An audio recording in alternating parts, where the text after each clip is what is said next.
Demasiado burocracia e pouca eficacia e, bueno, nos, a parte, pois, apostaba de alguna maneira pola privatización de servicios que está prestando neste momento o consorcio.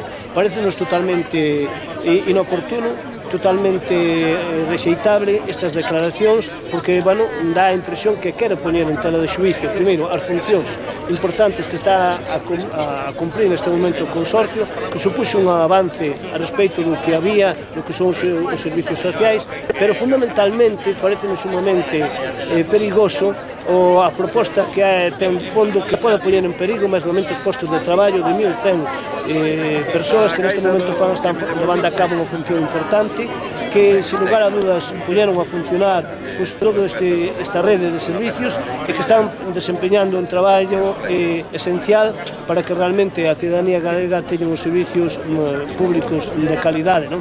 Por lo tanto, baixo ningún concepto non se nos permitir que o Partido Popular día algún paso atrás no que ten que ver con a prestación de servicios e no que ten que ver tamén con que son as condicións laborais e a estabilidade tamén dos propios traballadores e traballadoras que neste momento conforman o Consorcio Galego de Igualdade e Benestar.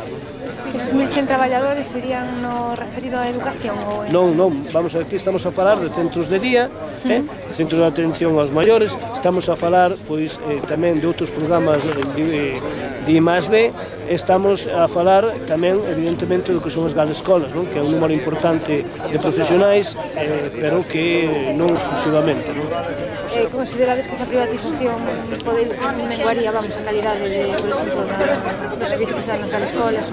Non, é obvio, non? É dicir, creo que a conclusión é fácil, non? Os servicios privatizados non funcionan mellor, senón o que ocurre é que van sobre, moitas veces, casi sempre van sobre as condicións laborais dos propios traballadores e traballadores, pero mesmamente o que declarou o futuro presidente da Xunta de Galicia que poñía en tela de xuízo mesmamente o futuro dos propios servicios e que, por tanto, tamén dos seus traballadores e traballadoras, non? Difícil vai a ser no momento de crise económica que se queira poñer medidas en contra desta crise, pois poñendo en tela de xuízo o posto de traballo, como dicía antes, de 1.100 traballadores e traballadoras. Vale.